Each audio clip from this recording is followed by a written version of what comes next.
So welcome to session 1A, MOOCs for STEM education, and I have been told mostly that my job is to keep these people to time and not introduce anybody.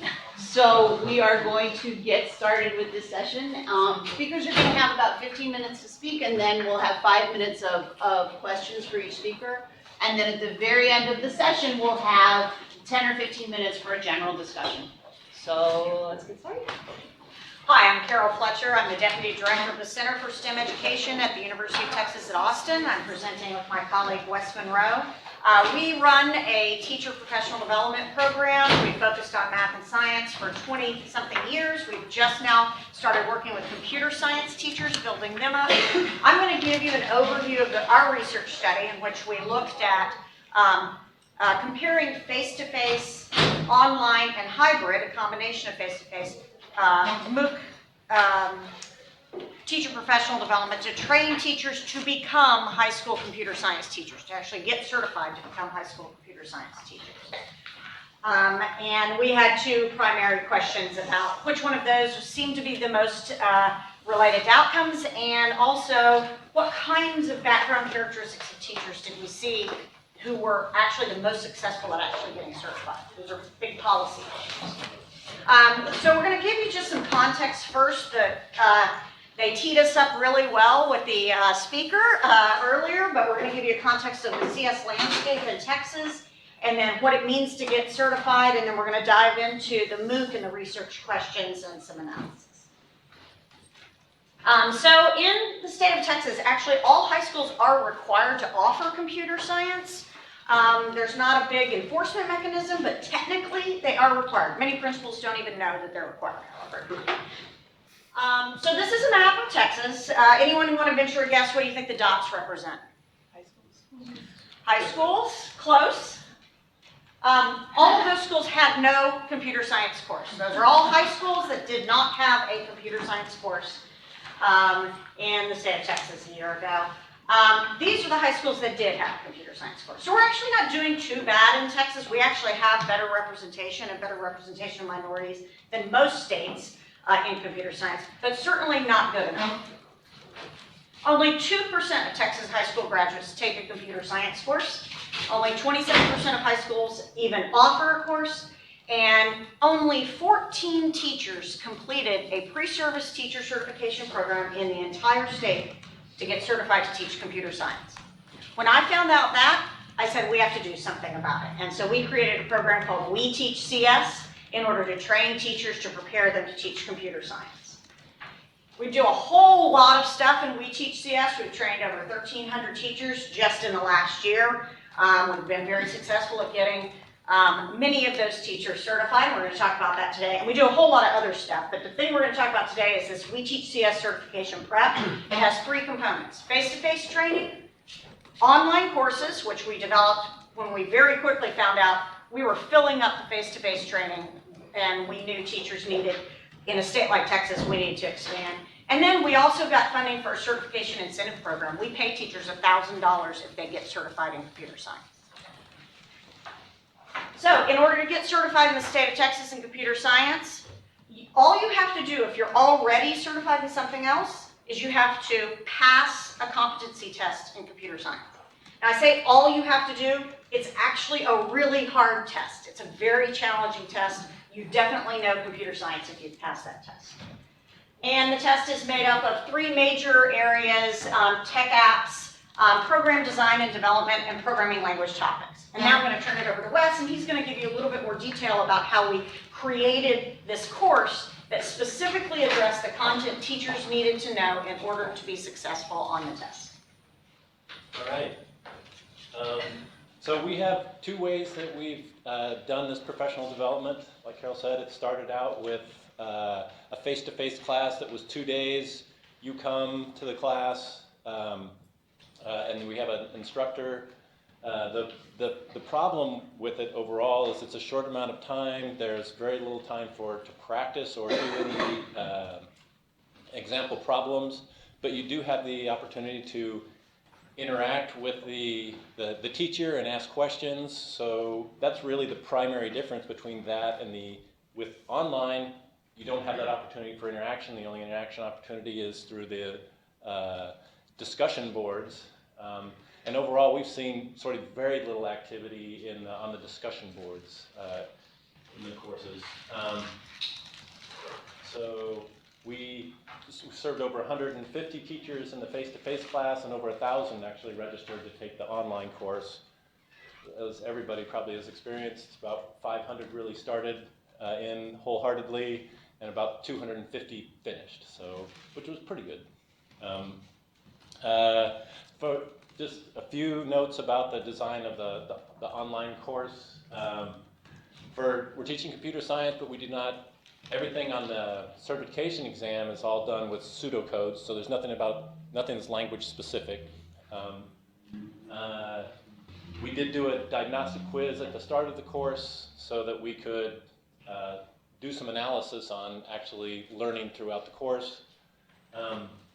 We did get a whole bunch of nice demographic information and background information that we also were able to use in this in our analysis, which I'm going to tell you all a little bit about that here in just a second. It's a 6-week online course, and there's a full 100-question practice exam at the end, and it's graded just the way the certification exam is. If you get an 80% in the class, you pass and you get the CPE credit hours, so we can give them credit hours for the course. And we definitely spent more time on the hard topics. This is just a little mind map diagram that shows a little bit about how we originally sort of broke down the kind of content that we would have. We spent some time coming up with some design patterns that we thought were good for the videos so that we knew in which situations we might use a talking head video and which ones we might use some little manipulatives to do a common craft kind of video. And then we put it all into the edX structure. And we have with each section, it's over 6 weeks, there's an end of that week quiz that those 6 quizzes add up to 20% of the grade, 80% of the grade, and then the final adds 20 more percent. So quickly on the demographics, there were about in our study group here, we've only included the teachers that said that they were planning on getting certified. And so we ended up with 727 teachers in that group that took both, took one or the other, and actually maybe got certified, maybe didn't. We'll show you the results here. And this compares to our, comparing the demographics to all of Texas, which is about 300,000 teachers. So a few more males than there were females, slightly younger demographic with the exception of few first-year teachers. And in terms of ethnicity, Anglo-whites are slightly underrepresented, so are Hispanics and African-American. We're looking good there in terms of participation. So we feel we have a great sample of the teachers in Texas. So our 2 questions that we did research on is what background and contextual factors are related to the likelihood of achieving certification. So that's the outcome that we're trying to get to. And then the other was, hey, does face-to-face, online, or a hybrid work better? And so we did a statistical regression analysis, and we grouped all of our covariance, all of our predictors into 4 different categories. Some information about their educational background, information about their prior experience, whether or not they're connected to the CS community at all, and the type of prep course, the online, face-to-face, or hybrid. So we had this is just a breakdown of you can see that we had good representation of, a good 50% of the people had graduate degrees. hypothesis with the education background was that if you had, I'm already on the second model. Anyways, the first model was about your education background. Now when we looked at, do you have experience with programming? We aggregated information they told us what languages and things they had experience with, and we said if you did any of block-based programming, that was experience in that. If you did text-based programming, it was you got a credit there. And then if your interest in learning of the others, you see that everybody was interested in learning this. Yeah. When we did our regression analysis, since we grouped it into 4 parts, the way we did the analysis is we made sure that each one of the contributing factors, we did kind of a sensitivity analysis to make sure that it was contributing to the outcome or not. And when we did this sort of sensitivity analysis, it turned out that surprisingly, education background didn't. Then we also thought that if you were connected to the community, that you'd have a higher likelihood of getting certified. That was just some demographics. And the last one was the teachers that participate in the courses that we offer, that they were more likely to get certified. And these are the results. About 123, so a quarter of them actually got certified, and 600 didn't. And then I'm going to let Carol talk about the conclusions. Okay, so a couple of notable, and you all have the paper, there's far more detail there, but a couple of notable conclusions there were that, first of all, if they had a math certification, they were more likely to get certified, but not a science certification or a tech act certification. If they had a STEM degree or an advanced degree and had some connection to the community, or if CS wasn't already taught in their school, all of those increased the likelihood of getting certified. Interestingly, as I said, we found no relationship with the science or technology apps certification, which is like a lower version. It's not computer science, but it's how to use technology. And then we also didn't see this with teacher programming background, which was really surprising to us. We think that, so I'm going to explain that a little bit. How do online face-to-face models look? Participation in any of the models actually increased the likelihood of getting certified. And the getting certified was separate from our course. You could go take the certification test and never have taken our course, or you could take face-to-face online or whatever. But what we did find that there was no real difference between taking the online version and the face-to-face in likelihood of getting certified. But if you took both, you were significantly more likely than just the online or the face-to-face. We found that interesting. Being a former teacher, I had a bias, honestly, against online. We did this because of scale issues, and I wasn't 100% confident that we would have the success that we did. What this tells me from a policy perspective is we're getting a return on our investment there. If we do this investment in an online where we can truly scale and we're getting equal outcomes, that's a great thing. Then we want to continue to work on that. Some of the limitations we ran into, first of all, we had them self-report their CS experience. Because our people who did face-to-face didn't take this diagnostic pretest, we didn't include that actual test results as a variable, just ask them their experience. So that's future research. We're going to actually analyze just the online data and look at how an actual diagnostic test, not their opinion of their skill set, impacted it. We also had insufficient data about their professional development outside of our program, which is called We Teach CS, WTCS. We did this all this summer, and results are still coming in. Since we did this, we've had many more teachers. We've now certified 178 teachers in computer science.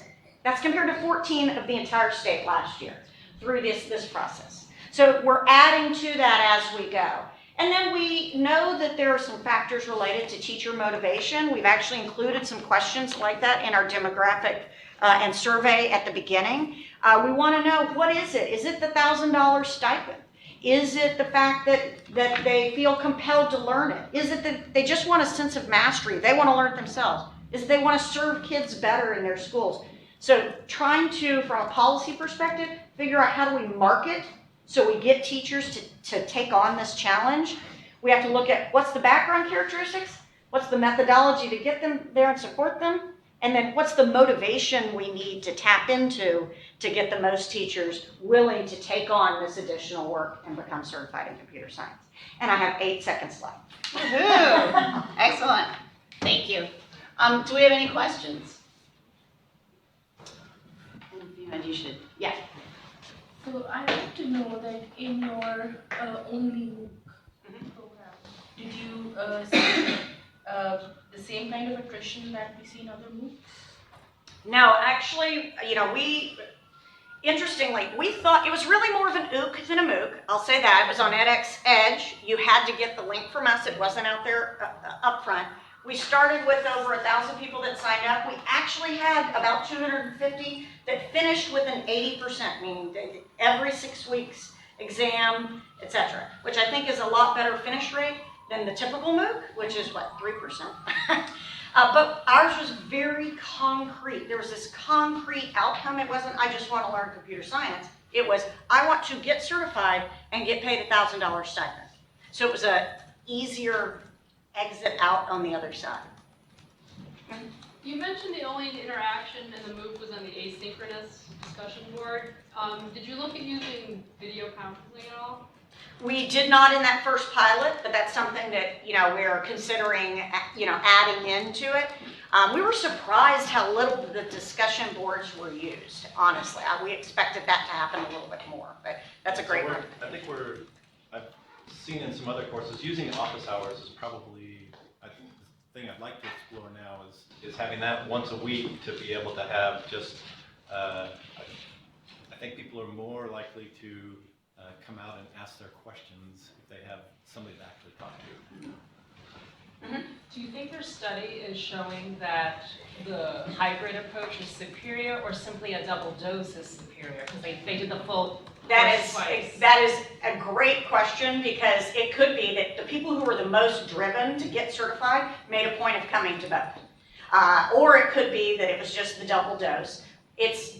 In our analysis, it's impossible to tease out those differences, and that's why we need to continue to look at this. We're actually running this MOOC right now, again. We're also running more face-to-face, so we're going to continue to add to the data set so that we can hopefully tease out some of those issues.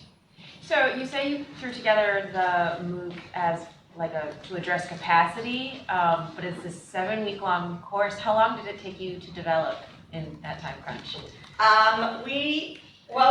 I got money in October of 2015 to do this. Okay. And we started everything in CS at that point. So we did 2 face-to-face, then realized right away we need to do the online. So what would you say, like 6 months? It was 6 months. About 6 months. We were very fortunate to bring Wes on board, a retired computer science teacher who could help us with this very quickly. It was super, super, super crunch time to do it. Thank you. Time for one more? Yes, sir. Is there anything that you're able to do to help schools, once they have a CS certified teacher in their school, actually offer the program? Yes, that big graphic I showed you, we do a ton of other training as well, and then we're exploring now you're certified, how do you teach CS MOOC?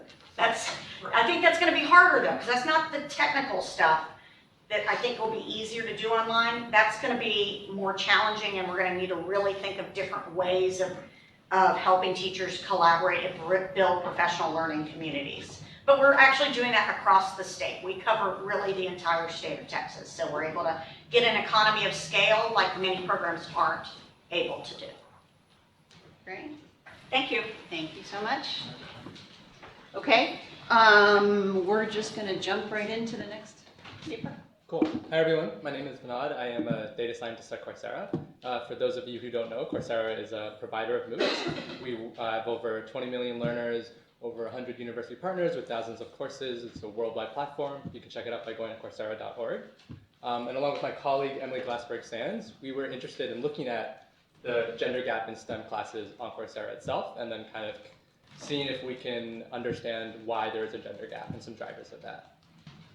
So this was motivated, as you kind of heard in the talk this morning, that there is a persistent gender gap in STEM education, right? So 20% of graduates in STEM fields are female, and this is across bachelor's, master's, and PhD degrees. And this persists even into the workforce, where only 24% of STEM workers are female, so the gap even widens there, right? And the central question underlying this is it due to different abilities and preferences, or is it a market failure, right? And if it's a market failure, then we really want to do policy intervention to address this gap. And kind of given the past research and the work that we presented here, we really form the opinion that it is a market failure, and so it's amenable to policy intervention. And so this project evolved in 2 steps. The first was we wanted to quantify the gender gap in STEM on Coursera, and the second was to test social proof mechanisms for reducing this gap. And the mechanisms we're going to test are really centered around 2 questions. The first is the influence of instructor gender, and the second is going to be the influence of peer gender. So the gender gap on Coursera in STEM exists, and it's a pretty big gender gap, but it is smaller than what you see in the on-campus instruction. So overall, 30% of course completers in STEM fields are female, but this gap does widen throughout the funnel like we see in the real world. 40%, relative to males, females are 40% less likely to enroll in a class that is STEM. Conditional on enrolling, they're 32% less likely to be active, where active means engaging in any of the course materials. And then even conditional on being active, they're 2% less likely to complete the class. And because Coursera is such a large online learning environment where we can do targeted interventions at scale, it allows us to test a hypothesis we have. And we believe that for a given STEM class, the probability that a female succeeds or enrolls is going to be affected by the presence of other females in the field, specifically the instructor gender and the instructor of their peers. And so first, we're going to look at the effect of instructor gender on uptake. And by uptake, we're going to mean enrollment in a STEM content. So past literature in this field has really focused on the relationship between instructor gender and student achievement, and has found that instructors of the same gender improves achievement. But a lot of this research has taken uptake or enrollment in the class conditionally, and so hasn't actually looked at the effect that instructor gender can have on uptake. And so the roadmap here is first we're going to look at some observational insights on the Coursera platform, and then dive into our experimental design and the results that we found. In STEM classes on Coursera, there are few female instructors. So only 24% of female instructors in STEM content are female, and this is lower than the percentage we see in non-STEM content. In addition, the salience of these female instructors is often marginalized because most of the time they will share the class with male instructors as well. So only 14% of STEM classes on the platform are majority female, and only 12% have only female instructors. Still, we see that the presence of female instructors does predict a higher share of female enrollment in STEM classes. So on average, if you have a STEM class with a female instructor, you see 3.5% higher share of female enrollments. And this is quite large if you consider that the average STEM class has 33% share of female enrollments. And you can ask what the mechanism for this increase in share is. And it comes from both additional female learners and less male learners, kind of like what you would expect. And I should say that this effect holds even conditional on observable course attributes. So if you control for the salience of different subject areas for men and women, so females would prefer life sciences, males would prefer computer sciences, but even conditional on that, you still see the female instructor has a positive effect on female enrollment. But because it's observational data, right, we can't have a causal interpretation. It could be that this is picking up some unobservable course characteristics that correlate with the presence of a female instructor. And so to more rigorously test the effect of instructor gender, we propose doing an experiment.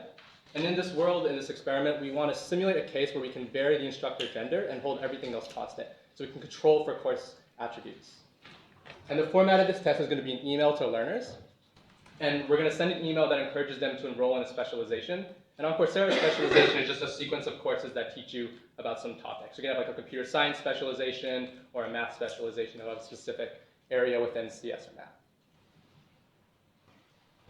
And the content we chose for this test was a machine learning specialization from the University of Washington. And the reason we chose this specialization was because it's taught by both a male and female instructor, which allows us to test the effect of varying instructor gender. And these instructors actually have very similar backgrounds. They have the same title, they've won a lot of the same awards. So they're kind of like, you can say they're almost the same person. And the treatments we're going to test are an interaction between the instructor gender and the salience of that gender. So for each of the male and female instructor, we're going to have 3 levels of gender salience.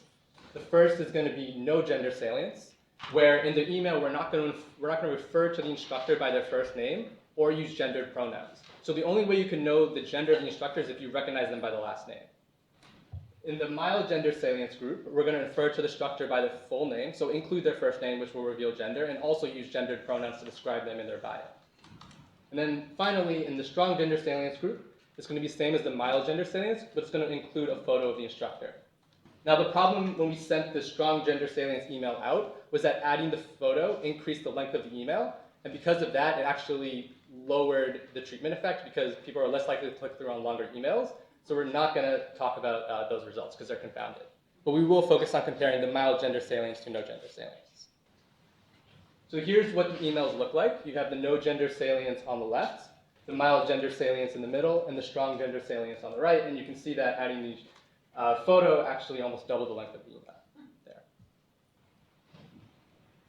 So the sample we used was, this email was sent to a total of 3.9 million learners worldwide. But we're going to focus on the 700,000 learners in the US because that is our single largest market on Coursera. And also we can avoid cultural confounders with other countries. And we're going to condition on those who open the email because in order to actually be served the treatment, they had to open the email and look at it. And then in the randomization step where we assign the people who got the email to different treatment groups, we stratified by gender and kind of controlled for the expected click-through rate to make sure it was even across the different groups. The central finding for this is that for female learners, they are less likely to enroll if it's a saliently male instructor and more likely to enroll if it's a saliently female instructor. The way to see this is to look at these regression results. So for female learners on the US, we regressed whether they enrolled or not based on which treatment they received. And in the orange is the effect on enrollment of the mild gender salience for male instructors. And you can see it's negative and significant, meaning it lowered their likelihood of enrolling. In the blue box, you have the effect on enrollment of receiving the treatment that concerned the email with the female instructor interacted with the mild gender salience. And you can see that it's significant and positive on enrollment. Right? So when women received the email with mild gender salience talking about the female instructor, they were more likely to enroll in the machine learning specialization. By contrast, though, when they got the male instructor email, they were less likely to enroll. And in contrast to this, for male learners, there was no significant impact of instructor gender on their enrollment decision. So we can repeat the same regression and look at, for male learners in the US, whether they enrolled or not, based on which treatment they were in, and look at the same coefficients. So in orange, you have the effect of the male instructor and mild gender salience treatment on the male's likelihood to enroll. And you see that it's not significant. And the same thing in blue for men, when they got the female instructor with the mild gender salience, it was not significant either. And these coefficient effect sizes are also half the size of those for the female learners, so it's even smaller of an effect too. The takeaways from this are that when designing a MOOC, for US learners in STEM content, it seemed that emphasizing the instructor gender affected the enrollment decision of females, but not for males, right? And when you played up the female instructor gender, it increased the likelihood of enrollment of females, and if you did the same thing for the male instructor, it lowered the female's likelihood with no relationship on male enrollment. So this suggests that we should consider sourcing STEM content from female instructors, which is kind of hard because you fall into the same issues of the gender gap in departments and schools. And the other option is that when there's a male instructor, we can try to minimize the gender salience of that instructor in order to boost female enrollment. In addition to the effect of instructor gender, we also looked at the effect of peer gender on in-course success. And past literature on this has focused on kind of two settings. In the professional setting, it has been shown that there is gender bias against women in publishing and grant processes. In the learning settings, most of the research has focused on the effect of peers on outcomes. And there hasn't really been evidence, though, on how this peer gender interacts with grading or peer review. So in order to test this, we designed an experiment that utilized the peer review process on Coursera. So when a user goes to complete a class, oftentimes they'll have to engage in peer review, and that involves both submitting an assignment for grading and also reviewing the work of others and assigning them a grade. And so what we're going to do is we're going to anonymize peer review and estimate the effect that has on grades. And to give you a sense of what that looks like here, we're going to have the control group on the left and the treatment group on the right. So when a learner goes to review peer assignments in order to complete the requirement they have to do, an assignment will randomly pop up. And on the left in the control group, they're going to be able to see the name of the person who submitted the assignment and also potentially a profile photo if the one who submitted the assignment included that in their profile. And on the right, we're going to remove the name and picture of the person so that there will be no way to infer gender from the name or photo. And we're going to see what effect this has on the review grades given. We find that when learner gender is anonymized, female graders will give their peers similar grades as when non-anonymized. So there's no difference between the control and treatment groups for female graders. To see this, you can look at some regression results here. So we regress whether the reviewer gave someone a perfect score or not on the reviewer-submitter gender pair, the treatment assignment, and the interaction of the two. And the reason we use the perfect score indicator here is because peer grades on Coursera are actually very skewed. So over 60% of the grades given for peer reviews are actually 100%. So this avoids data in the tail.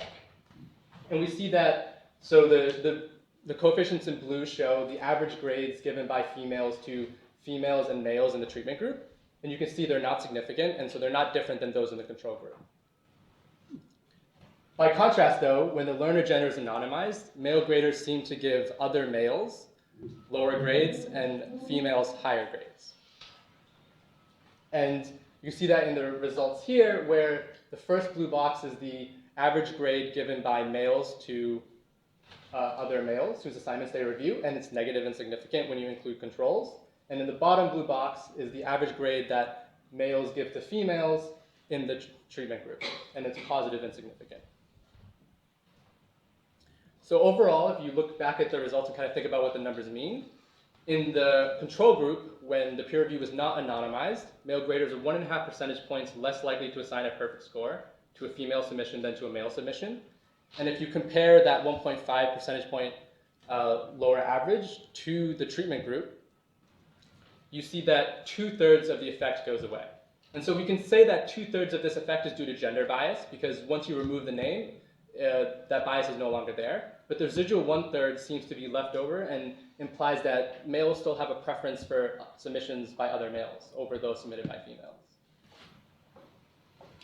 So the design implications of this are that when peer gender is salient, we do see male graders give females lower scores, suggesting some gender bias. And because of that, we want to consider minimizing the gender salience in peer review situations. So conclusions and next steps. To kind of reiterate our two main findings, for instructor gender, both our observational and experimental evidence confirms the hypothesis that when you have a saliently female instructor, it boosts the likelihood of female enrollment, and having a saliently male instructor can lower the likelihood of male enrollment. So we want to source content by female instructors and also downplay the salience of male instructors. For peer gender, we have experimental results that show evidence of gender bias in peer grading. So we want to consider anonymizing peer reviews. And the next steps at Coursera that we see for research on this topic is to really do more work on elucidating the mechanisms here. Because while there was evidence of peer gender bias in grading, there were still the residual effect for males of 1/3 of that 1.5 percentage points still remained even after anonymizing the names. So we want to further investigate why exactly do male learners prefer submissions by other males, and kind of see if we can remove that bias as well. We want to do additional experiments to test the ideas of social proof. So if you have motivational quotations from other female learners who've taken the class and completed it, does that have a similar effect on enrollment as instructor gender can?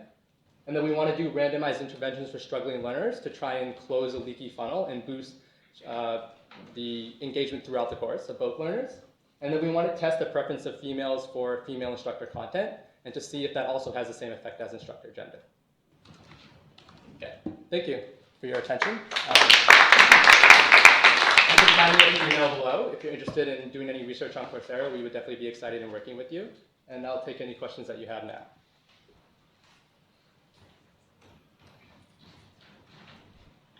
Yeah? So have you looked any at the research on gendered language to see if even though the student is technically anonymized, if they're reflecting gender standards in their language that are triggering these residual differences? Yeah, so the only research we did was to look at the effect of showing the name or not here, but because there was still like a residual bias, and even in the control group, for example, women gave other women higher grades than they did males, so there's still some evidence of like potentially that could be the case. Right. And so I think that's something we definitely want to explore, but we haven't really. Like, I mean, the initial research on it was in the 70s before there was much in the way of mediated communication, and then Susan Herring's work showed that even in the anonymous, because that was, the internet was supposed to be the great equalizer, and you could still figure out who was who. So. Yeah, we definitely have the residual effect here that I would say is probably that, but we haven't like specifically shown it. So based on the amount of explained variance and the large sample size, I would assume the effect sizes are quite small. Yeah. And it's great to take advantage of the sample size to detect the bias in an experimental setting. But my suspicion is that small effect sizes accumulate over multiple instantiations of bias. So with the kind of data array that you have you considered that type of design? Yeah, I think it's definitely going to be the aspect where like you have like a continuous funnel, and then at each stage you're going to get smaller and smaller effect sizes, and so kind of when you bridge them together, the overall impact will be very large.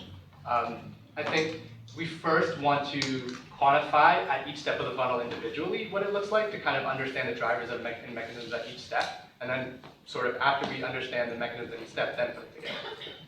Yeah, because I think it's hard to do causal inference, right? And so you sort of have to do it piece by piece. Right, although the other approach is to look for an experiment that does bundle some of the experiment, so you have sort of programmatic differences. Yeah. To find larger effects and then pull apart the programmatic differences into constituent parts, just a different approach. Yeah, so through the email test we can kind of do that because we can see how many people like opened the email, how many people clicked on the email, and how many people enrolled, and presumably at each step like people will drop out. Right. And so we can tease apart kind of the mechanisms there and sort of understand how to boost the like overall joint probability. Right. Time for one more? Well, so I have a quick question. I may have been obsessing over the time and not paying close enough attention, but did you talk about with the gender bias and the peer review, did you say what kind of courses this was also STEM courses, right? This was kind of across the platform. Okay, so it was just across the platform. But there were similar results in both STEM and non-STEM, if you look at Okay. Well, thank you very much. Any more questions? We have another 60 seconds, yeah. I was curious about, you talked about the funnel of participation in MOOCs. If you, because you were able to solve sort of the enrollment part, but what are your next steps towards the other stages of the funnel? Yeah, so most of the interventions we can do are just naturally before enrollment, just because it's easier. One of the questions we have is that, do people persist better for the women who end up enrolling through getting the email in the like machine learning specialization? Do they persist longer than like the average female who doesn't get the email enrolls? Because presumably they're more positively selected because they saw the female instructor, et cetera. We haven't looked at that yet because we did the email test maybe a month ago, and the course lengths themselves are a month. So we're starting to get data on how far they progress, and we'll look into that. Other things we can do are like the target interventions for struggling learners to see if we can boost their persistence. But boosting persistence in MOOCs is kind of a very hard problem in overall. Give them the mouse and Yeah, great. All right, well, thank you very much. Okay, and we're just going to keep going. Go ahead. Okay, great. So I'm the third person in this session, and then after that, we're all going to go to lunch. So we have something good to look forward to. So my name is Elle Wang. I'm from Teachers College, Columbia University, and I do have a very famous co-author. Raise your hand if you have never heard of Ryan Baker's name. There are two reasons you could be raising your hand. That is, you're not in this field, which is reasonable, And the second one is you do not pay attention to George Siemens' introduction. That's right, until Which is today. fine, you're all pardoned. This also helps me to understand what my audiences are. And there's a warning, very quick, that this talk is structured in a kind of traditional academic, structure. There are background, methods, results, that kind of thing. Is there anybody strongly against this format? Raise your hand. Okay, I'm gonna start. So if you remember, when you're looking at my title page, the red word is post. So we're really interested in not only what we're doing, learning inside of the environment, the platform within the MOOC, but also what can students do? What is actually happening? Is there any good things happening to them due to taking this MOOC we can measure so that we can turn back to see that there's real return on investment. We need to put more money on this thing, right? So these are some basic journalistic question framework here. And then the one I didn't add is, I hope we have time for Q&A and we have question sessions. So basically, we're promoting using a comprehensive approach in collecting data from all three sources temporally. Usually we begin with a survey, sort of like a pre-course survey, get to know why you're taking this course, who are you, and then we move on to the exciting part, logs, clickstreams, which is, basically what we're all doing, making data-driven decisions, what Coursera edX is empowering a lot of learners and instructors and institutions. And I think we're pretty good at doing number 1 and number 2, but number 3 is really what we as learners care about. But it's difficult to capture the data. And people are scattered all around the world. They have different motivations, agendas. How can we capture the data, right? And so after that, we think about, and then there's another background I want to ask you guys. Have you guys ever heard MOOC is a hype, this kind of thing? Raise your hand, please. All right, that's great. I want you guys to think about one thing while I keep talking, which is, do you think MOOC is a hype because MOOC is bad, or we don't know enough about it yet? An overall background about my study is that we see a strong supply, that a lot of universities are offering MOOCs, and it does help because, in the recent Gallup survey, 96% of chief academic officers from institutions agree that they're doing a pretty good job at preparing graduates for employment. And guess what? Only 11% of business leaders agree with that. So a lot of things we're learning, say like a topic like learning analytics and educational data mining. We have a lot of employers looking for graduates in this area, but it's really hard to just find a graduate program I can enroll in and get a master's degree. They're not there yet. So we're thinking about, why don't we use, looking at MOOCs as, venue, a tool to help us. So our study is grounded in one MOOC. It's called Big Data in Education. And obviously it's reflecting an emerging field, which I think there are only 1 or 2 programs, degree programs offered in the States. And we had 2 iterations of the same course, and first one on Coursera, which has roughly 43,000 students enrolled at the beginning. And we have the second iteration on edX. Recently, we had a lower enrollment because the second time, and a lot of students have already taken it. And obviously, there are other reasons also, but it's just a simple background here. So we want to know, number 1 is what we can measure to tell us what are the long-term development. And number 2, we want to know what kind of behaviors, motivation types that lead to post-course development. So remember the 3 sources I mentioned? There are this pre-course survey. So in this study, we also include a pre-course survey where we have demographic information. We also have motivational variables. Some of them are very interesting, I think. We have goal orientations, academic efficacy, and grit, which is a great product of Penn's very own Duckworth, and need for cognition. And we also included enrollment reasons. When I say enrollment reasons here versus global variables, because we asked specific questions why you enrolled in this specific course, Big Data in Education. So within course, it's pretty much becoming an academic industry standard. If you wanted to, study a MOOC, you must look into the logs. So we also mine the data.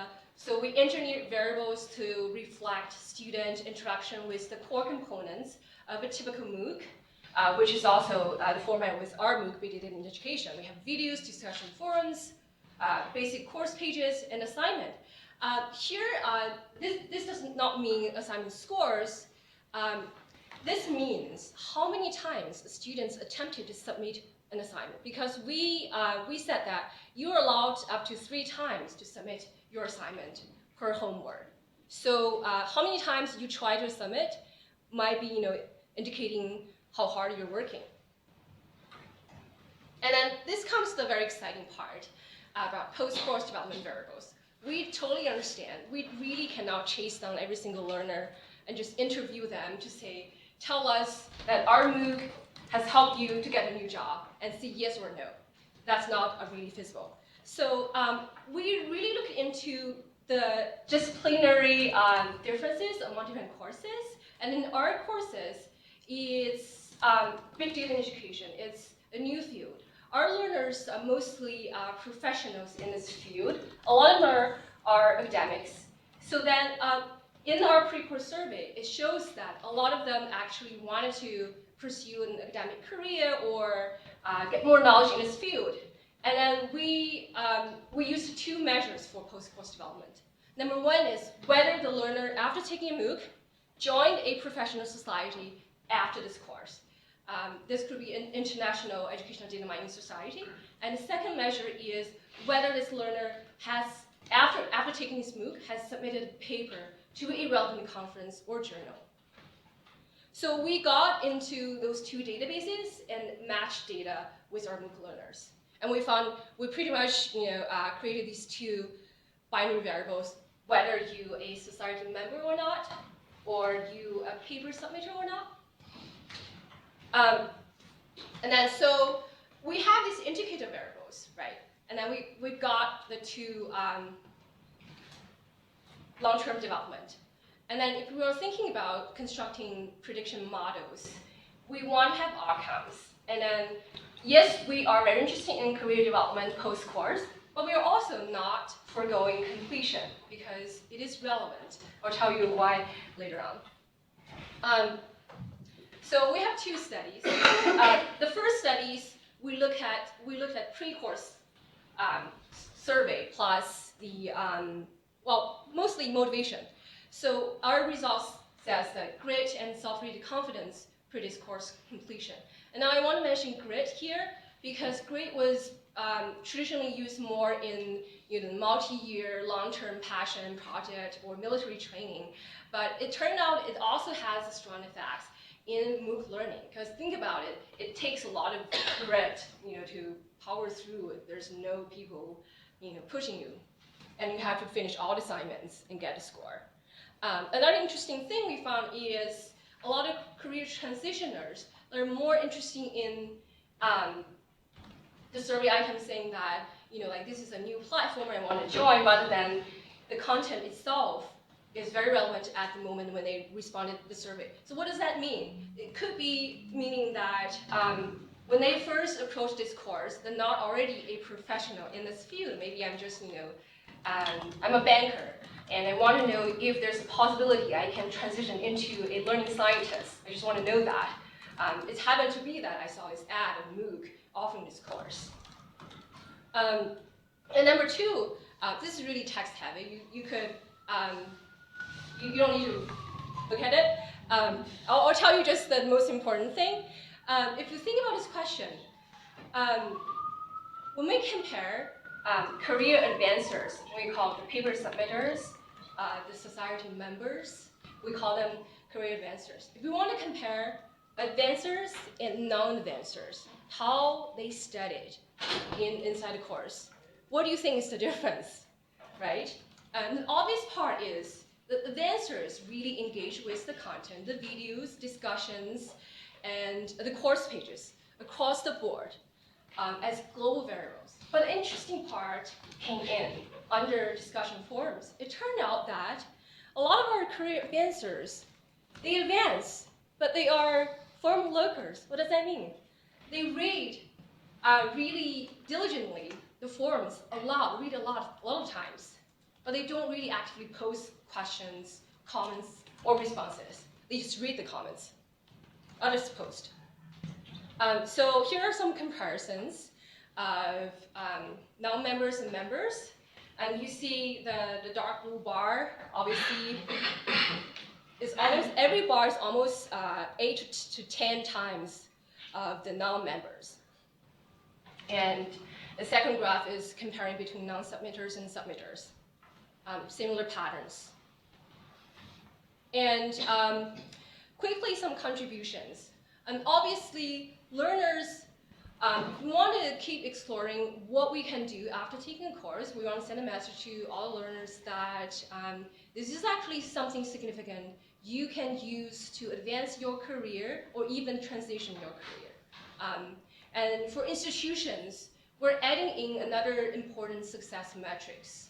That we want to say that they're not just completion or not just the how many clicks you gathered within the course offering window, but also some of our colleagues are measuring how many students after taking this MOOC wanted to apply for a degree program in our university, or does that contribute to how many publications in the new field?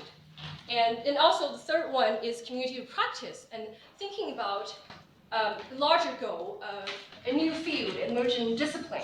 How do we nurture a new discipline? When we talk about a lot of interdisciplinary new subject. When these subjects came out, usually there are strong demand in the workforce already. But then it is not really feasible to have a university to build a program, degree program, in a year or two responding to that.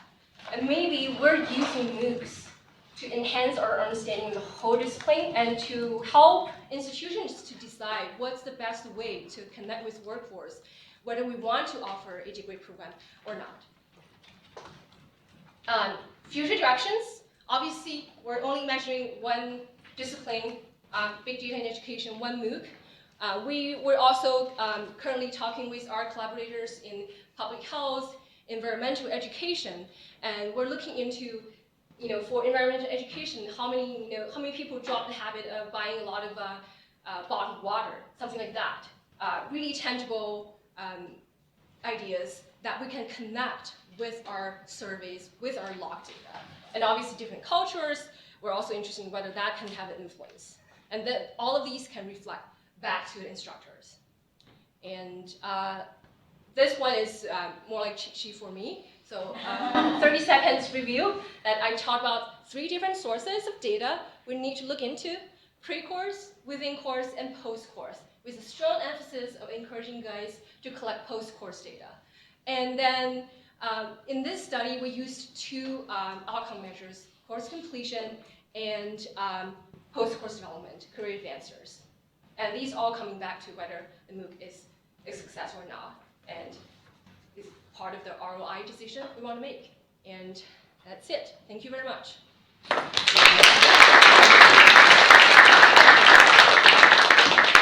So we have some time for questions. We have about 5 minutes for questions for our speaker, and then we're going to have another 15 minutes or so of just general discussion amongst the panel. So questions for the speaker. Yes. So I'd like to ask if you have controlled any variables when it comes to kind of like when you were doing the survey, because you mentioned like pretty much all the people coming into the class were in academic, or they are very interested in doing kind of like research or presenting. So that could be so I would say like motivation and grades might have played a strong like a factor into that? So kind of like wondering if you have controlled that Yeah, factor. that's a very great question.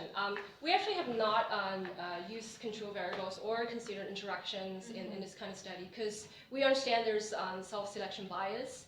And also, remember that we have demographic data from Coursera as instructors, and then we have the full data. And then coming down to the survey, we lose a lot of population numbers. And then so there will be some issues trying to use more complicated models. So, but that's definitely a great question. And we also wanted to look into, gender influence and your prior background, like whether your professional, educational level can influence all that kind of thing. So these are all very important. So great question. Thank you. Yes, please. Do you have any plans to look at, rather than post-career, but say post-education, like if high school students take one of those courses, will they go on to major in a STEM field? I think it's a great question. I think the only reason we might not do this right after this is because our course is tailored to mostly graduate level students. So I do think there are a very small percentage of high school students taking this course. But I do think other MOOCs who have a sizable amount of high school students taking that course should do this kind of measure. Or have you considered students who take this course and apply for a graduate program in like education technology or learning analytics? We definitely have students like that. I saw that Ryan Baker is sitting there. Sorry, because she asked that whether we have students took our course and register, apply for a degree program. We do, right? We know that there are several. We haven't explicitly looked into that. That's in some ways a harder measure to get at, but it's one that's well worth getting, and we should look at how we can get that measure. Yeah, and I also do think that's a critical problem, especially for higher education administrators, to consider looking into collecting that kind of data. Yeah. Any other questions? I have one. I was really surprised by your result that the people who continue on are more likely to lurk in the discussion groups. And I have this feeling. My gut reaction was, I wonder if it's if there's some sort of if there's some variable you're not looking at, right? Like if you looked at the gender bias, maybe there's that there's a gender effect here, or I'm not quite sure, but are you going to look into anything? I think my answer is definitely yes, and then thank you so much for asking that question. And this is the question that I looking forward at the beginning, or I could prepare or something like that. But so I feel like there could be several reasons why advancers are lurkers. Number one is I personally don't think it's very likely that because of the disciplinary differences, maybe because it's a certain STEM subject, you don't need a lot of conversations in the forum in order to do a lot of things. And number two, which I believe is, I have more confidence in the second hypothesis, is maybe there's something in the interface, in the environment that's not very encouraging for this group. And they do need some support in that. Yes? If I could add one point, I think that's very true. I think we didn't look at the quality of contributions. And I think if we did, we might see more. In fact, Elle and I had a paper with Denise Comer at Duke where we found that a lot of the contributions on the forum were people insulting each other or insulting the instructor or talking about the color of the instructor's shirt. So if we took that stuff out, we might see more of an effect. Yeah, so it is a very open forum. I just want to add to that point, because I guess the students who are effective learners maybe just Google the answer. Right? That's much easier for them to ask questions, especially for a CS class or machine learning. Yeah, so you mean that search the answers within the discussion forums to find? No, just Google it. Oh, just Google it. Okay. Right, that's quicker. Yeah, I mean, there can be all kinds of ways of cheating that can happen, but I mean, there's studies being done on whether different patterns of cheating that can happen within a course, but whether that relates to any actual learning about doing that remains unknown. But that's definitely a critical issue to look into. It doesn't necessarily have to be cheating though, like you're saying, I mean, rather than going and sifting through all of the forums data and asking questions, just going directly to Google, that wouldn't necessarily be cheating. Yeah, but I do agree that one possible reason could be that there are students discussing, the assignments, the exams within the course, and then some students might just post, very detailed explanation or the answer right away. We do have some suspicion. I do have some personal opinion that maybe students are really looking into, how to answer that question, and they just really want to read it, and that's it. So we have another, just under 15 minutes to kind of go across the panel, so we can continue asking questions, but we can also kind of. Can I just ask a question about that last, and I may have missed this, but you shared at the beginning that the course is presented on Coursera, and then the second round it was presented on edX. Yeah. But your data was a compilation from both? Oh no, sorry. Thank you so much for that question. Okay. So our discussion forum data is from 2013 Coursera. This was Coursera-based assessment, okay. So general discussion, I mean, it's up for discussion amongst all of us or amongst the panelists if they have reactions to each other's papers. Any comments, any feedback, thoughts?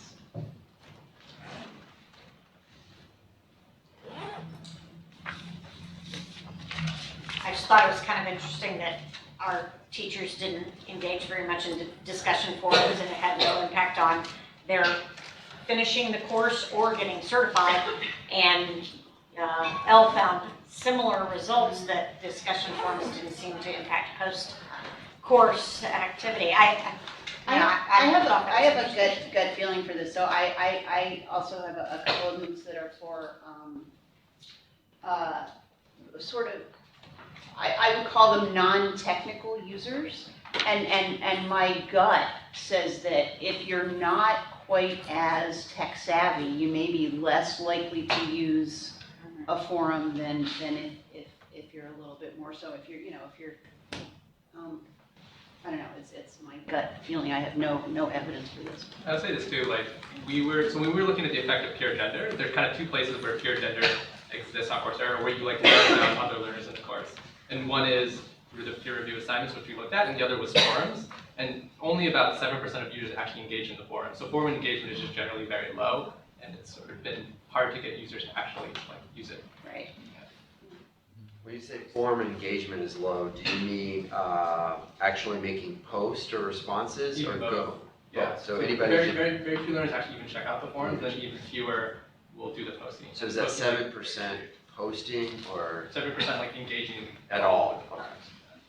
Is that 7% out of the enrolled learners or course completers or? It's like all the course enrollers.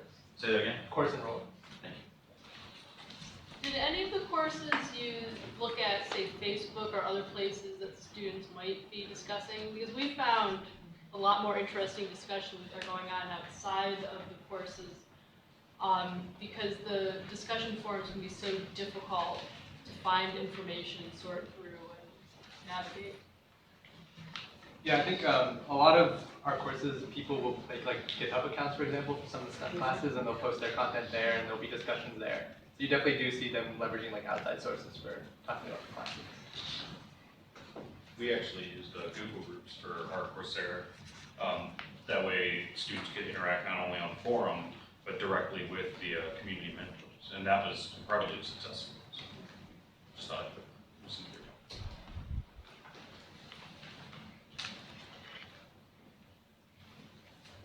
One thing I was wondering about with the peer assessment, and it's kind of beyond the scope because you were looking at gender, but have you thought about looking at cultural differences as well, where learners are from?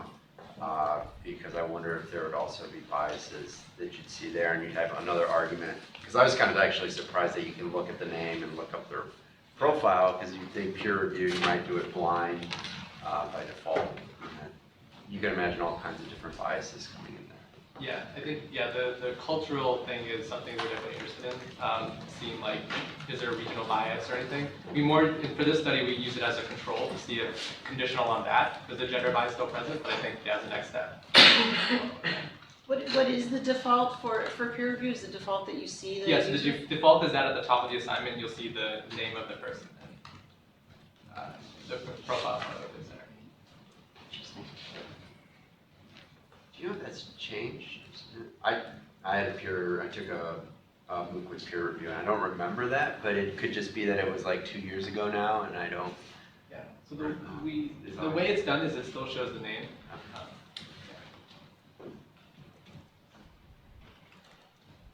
So I actually had kind of a computer science question for our first speakers, which is, as a computer science professor, it kind of scared me that in 15 hours you can become a computer science teacher if you're a math teacher. Am I missing something, or am I? It's a certification prep. So I think of it as SAT prep. I think you actually, the expectation is you come in having some background with it, and really what we're doing is trying to reinforce or cover some topics that you maybe haven't touched in a long time, because there are some complicated things, or some things about like Big O or some other things, that reviewing those things. So it's really, I think of it as an SAT prep for a teacher. Very reassuring, thank you. And we market it that way. You know, our intro video says, in order to take full advantage of this course, you need to have some programming background. Nothing about this course really is actually teaching programming. It's really taking all of the standards that are tested on the certification test and giving people a structure and a lot of practice to prepare for that test.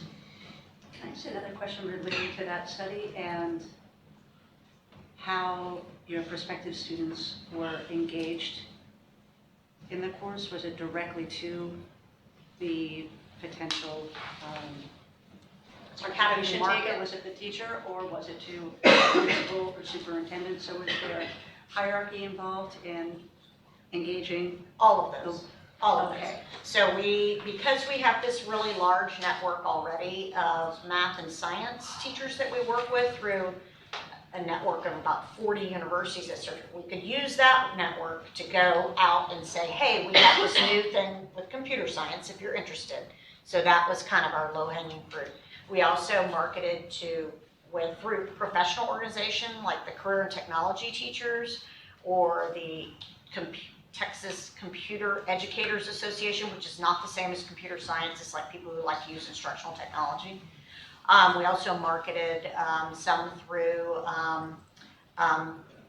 Texas Association of School Administrators. So we kind of ran the gamut of that, and I'm not exactly sure how we thought we'd get 200 people to sign up and have 50 people finish the course. We were amazed at how many people really wanted to take this responsibility on and teach computer science. So I thought that was very heartening, given how few people are doing it now.